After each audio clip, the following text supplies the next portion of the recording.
Hey everyone, welcome to Color Acres. Today I'm making some chocolate covered bourbon caramels. I'm really excited about this one. I've never put bourbon in my caramels before. I've made lots of caramels. There is a recipe for just some normal dark chewy caramels if you're interested. I have a video on that. But today we're going to add some bourbon to it for a little something different. And then we're also going to be dipping it in chocolate at the end and sprinkling a little bit of salt on top. Should be delicious. You can of course not dip yours if you choose not to and just sprinkle a little salt on at the end, but dipping it in that chocolate is so good. So what you're gonna need is some bourbon, obviously, whatever kind you want. We're gonna be putting a half a cup of that in at the end. Also 3 teaspoons of vanilla bean paste. That's gonna go at the end as well. I was really excited to see this recipe calls for vanilla bean paste. Most just say vanilla extract, and I have been using vanilla bean paste exclusively in place of vanilla extract because I love it so much. I have a video on that if you're interested in making some. It's really easy to make and it is delicious. And there's no wait time, you can use it right away. So also we're going to need 1 cup of unsalted butter. I went ahead and cut this into chunks so that hopefully it'll melt a little bit faster that way. You're gonna need 1 can of sweetened condensed milk, which is 14 ounces, 1 cup of light corn syrup, and 2 1/4 cup of dark brown sugar. You can use light if you prefer. I like to use the dark. I feel like it just gives it a more rich flavor. All right, oh, and also just got these cute little caramel molds on Amazon. I'm super excited to try these. Cutting caramels is the worst. If you've made it before, it's just not fun. It's hard to get them cut and get them cut in the perfect size. So this is gonna be really easy. If you decide to get some of these, again, Amazon, super cheap, easy to store. You don't need to spray this with anything. After we're done, we're just gonna pour the caramel in here. Then once it hardens, we'll just be able to pop them out and have the perfect size caramel. No more cutting caramels. Love it. All right, we're gonna get over to the stove and get started. All right, I'm gonna go ahead and start by putting my chunks of butter into a heavy bottom pan like this. Then we're gonna get that heat going. Just gonna have it a little bit above low for now. Don't wanna set it too high, or you can pick it a little higher once you get the butter melted, then lower it a little bit. You don't want it to be too high, otherwise you could burn the caramel. So I'm just gonna start out a little bit above low. Get that melting. Also, you're gonna wanna have a candy thermometer. We're gonna be bringing this to around 250. I don't always put mine in there right away, but I thought maybe I'll try putting it in there from the get-go today. Usually I wait till later on because it kind of can get in the way with the stirring process, but I'm gonna try starting out with it in there today. So let's get this melted. And then also, this is a long process, so be prepared with something to drink, a snack, whatever, something good on the TV to listen to. It's gonna be a while. We're gonna be standing at this stove for a while, but it is so worth it. Caramels are so good. Once these caramels are finished, you can store them at room temperature for a few weeks or in the fridge, or if you want them to last a few months, put them in the freezer. I am gonna try freezing some of these. I've never frozen homemade caramels before. I mean, really, they usually don't last long enough to need to freeze them, but Christmas is still about a month away, so I'm going to experiment with freezing them and then pulling them out just a few days before Christmas to give them away at our little Christmas celebrations. So hopefully they taste just as good once they thaw out. They should. Butter's getting nice and melted. Gonna let it just melt a little more. Then we're gonna add in the rest of our ingredients except for the whiskey and the vanilla bean paste. That's at the very end. Okay, it's pretty much melted, so I'm gonna go ahead and add in my 14 ounces of sweetened condensed milk. That's what's in 1 can. Okay, then we're gonna add in our 2 1/4 cup of brown sugar. Again, I'm using dark brown sugar.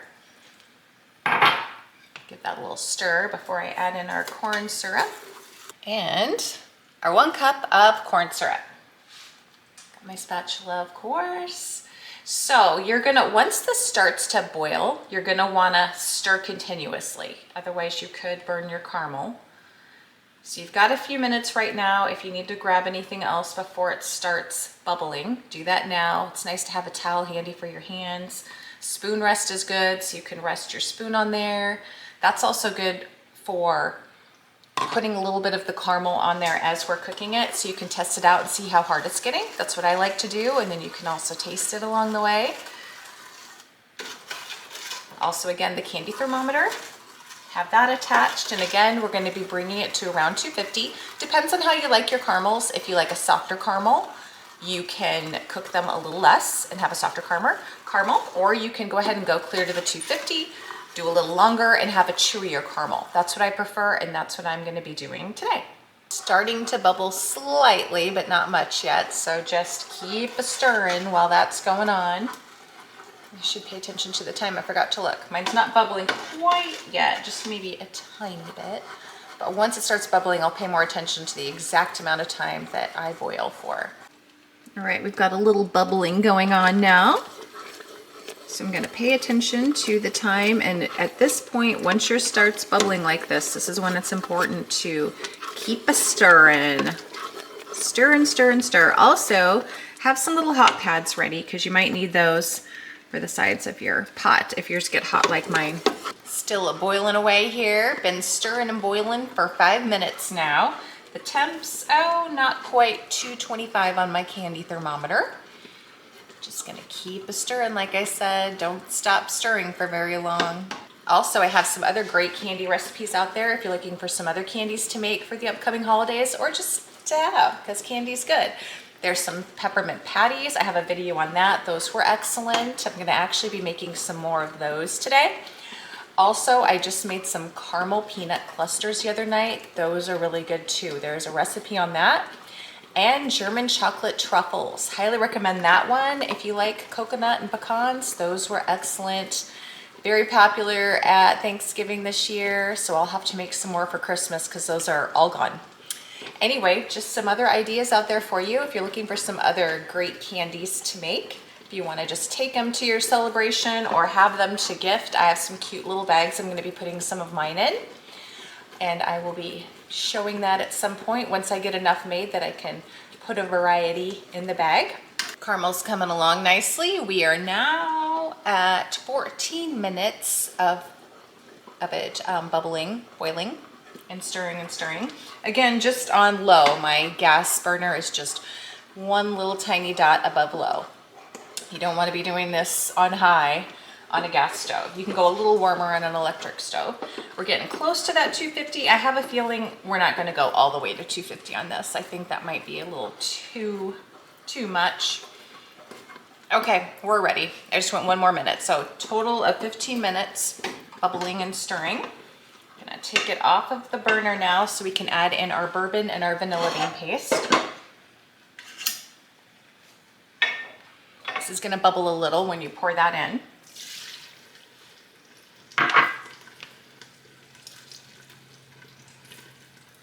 Can't wait to see what the flavor's gonna be like, because again, I've never put alcohol in my caramels before. Stir that in and away it bubbles. Okay, now we're gonna pour it into these molds.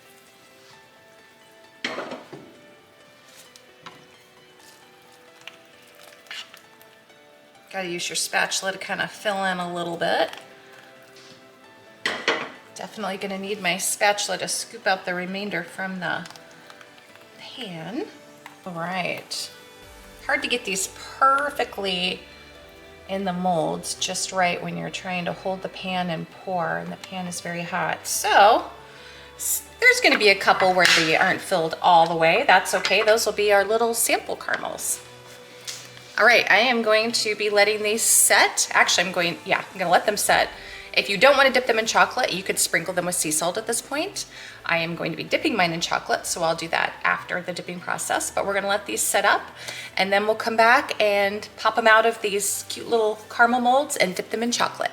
Okay, we're ready to pop some of these caramels out of the mold and dip them in chocolate. We're gonna have to do this kind of fast because I noticed, I experimented a minute ago. I put these in the freezer just to harden up a little bit better before we pop them out of here so they pop out easier. and for dipping. And once they start getting soft, then they're harder to pop out of the mold. So if they start softening up too much on you, if you have one of these molds, then just pop it back in the freezer for a little bit.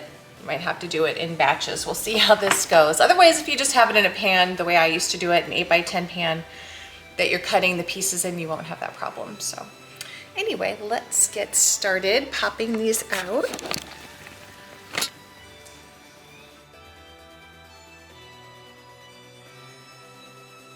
I am using this dark chocolate. You can use whatever kind of chocolate you want. So I've got mine already nice and melted here. I'm gonna just kind of probably use a combination of my fingers to dip and these tongs. We'll see how well these work. I'm gonna dip a couple, then like I said, I'm gonna sprinkle some sea salt on top of mine. You don't have to do that, but I thought it'll be a nice touch. So you wanna make sure they aren't hardening before you sprinkle your salt on top.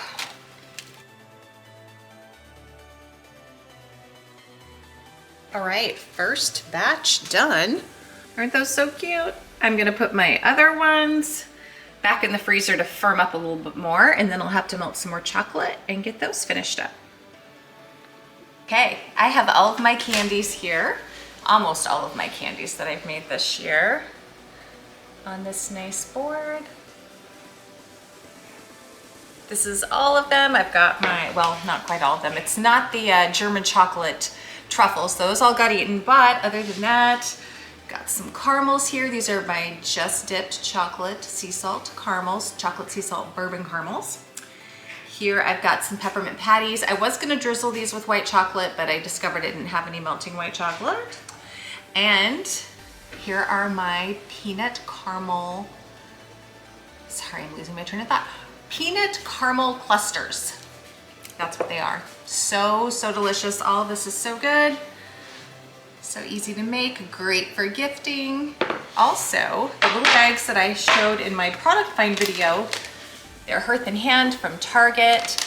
I filled this cute little bag up with a few of all of these candies. It's got these cute little Christmas tree stickers.